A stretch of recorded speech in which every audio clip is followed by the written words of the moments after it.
He's the most friendly, kind of the most curious of the herd, and this is kind of why we formed a bond with each other. And we have kind of this little thing where he puts his head on my shoulder and gives me licks. That's how he shows affection. The other cows do it a bit too, but I think he's the #1 cow lick. Oh, cows are having a moment, Larry. Did They you know are. that? Social media has made cow puppies super popular.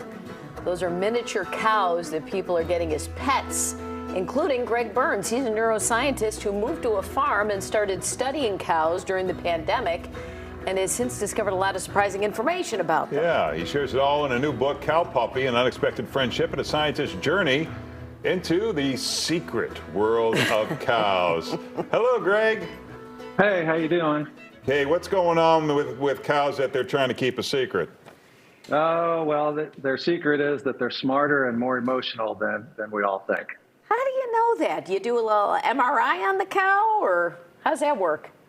No, these guys, I don't think we'll be getting them in an MRI machine. But I've taken my years of experience studying dogs, both behaviorally and with MRIs, and applied that to studying these guys. And I find that they're very similar in many ways. That's why I call them cow puppies. This is my #1 cow puppy right there. So these are mini cows? That's right. These are miniature zebus or miniature Brahmins. So they come from Asia because they have the hump on them. But they're miniature versions. And what do cows do that make you say that they are smart? Well, I've done a few tests here on the farm. Probably the most impressive that I've seen is I put a mirror out in the pasture to see what they do. Unlike dogs who kind of just bark at the reflection, these guys actually learned how to use the mirror. They would stare at it, and then when something behind them happened, they would turn around to see what it was. And honestly, I've never seen a dog do that. Wow. Now, Had no one figured that out before? It's never been studied formally, although since I wrote about it, I've heard from other cattle owners who said, yeah, we've seen that too. do you think that this should change the way America views cows? I mean, I think we think of them as just these dumb, lumbering things with barely a consciousness, and that's why they're a big part of the American diet. I do. I do. They're smart enough to go off camera. Yeah. Hey, come here, guys. I do. I think that it makes us appreciate. Certainly makes me appreciate where my food comes from and the sacrifices that these animals make to feed us. And I think we need to honor that. So can they recognize? I mean, I see like one of the cows is coming back there, I think, before we cut away from you. Do they come when they're called? Do they recognize you? Do they recognize other cows? They do. So that has been studied. They can recognize pictures of cows that they know. They can recognize pictures of humans they know. And I do indeed call them. Some of them know their name. This guy, BB, he knows his name. He'll come when I call him.